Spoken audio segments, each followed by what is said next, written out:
పశ్చిమ గోదావరి జిల్లా నరసాపురం పురపాలక సంఘానికి దాదాపు 3 దశాబ్దాలుగా పట్టి పీడిస్తున్న కంపోస్ట్ యార్డ్ సమస్య ఎట్టకేలకు పరిష్కారమైంది. రైతుల నుంచి సేకరించిన 4 ఎకరాల స్థలానికి ప్రభుత్వం 1.74 కోట్లు విడుదల చేసినట్లు ఎమ్మెల్యే బొమ్మిడి నాయకర్ చెప్పారు.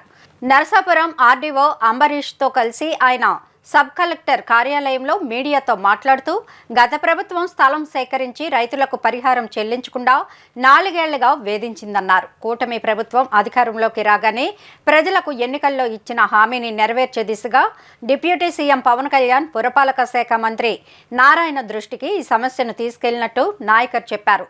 త్వరలో విడుదలైన నిధుల్ని రైతులకు పరిహారంగా అందిస్తామన్నారు.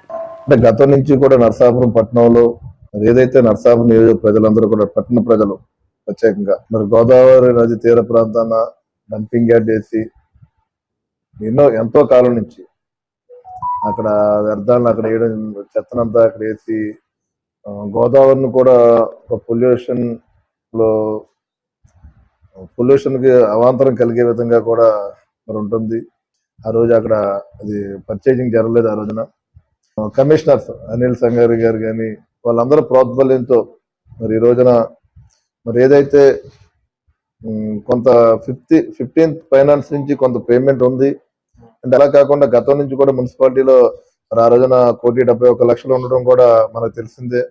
రిమైనింగ్ ఏదైతే ఉందో 1,74,00,000 మరి ఈ రోజున స్టేట్ గవర్నమెంట్ నుంచి మరి నిన్న రిలీజ్ చేయడం జరిగింది. 3,40,00,000 రూపాయలతోటి 4 ఎకరాల భూమి కంపోస్ట్ యార్డ్ కూడా అంటే అక్కడ ఉన్న ప్రజలకు కూడా చుట్టుపక్కల ఉన్న గ్రామస్తులకు కూడా ఏంటంటే దానివల్ల ఎక్కడ ఇబ్బందికర పరిస్థితి రాదు.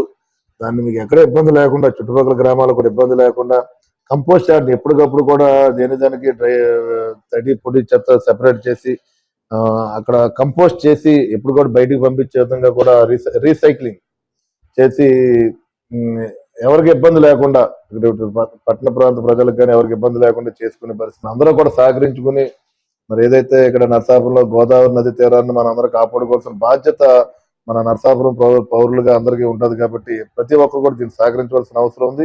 అదేవిధంగా నరసాపురం పట్టణ ప్రజలు కూడా ఈ శ్మశానానికి సంబంధించి కూడా దానికి కూడా మనం ఆధునీకరణ చేసి అక్కడ ఇంకా అందరికీ ఉపయోగపడే విధంగా కూడా మనం దాన్ని చేసుకోవాలని చెప్పి నేను తెలియజేసుకుంటున్నాను.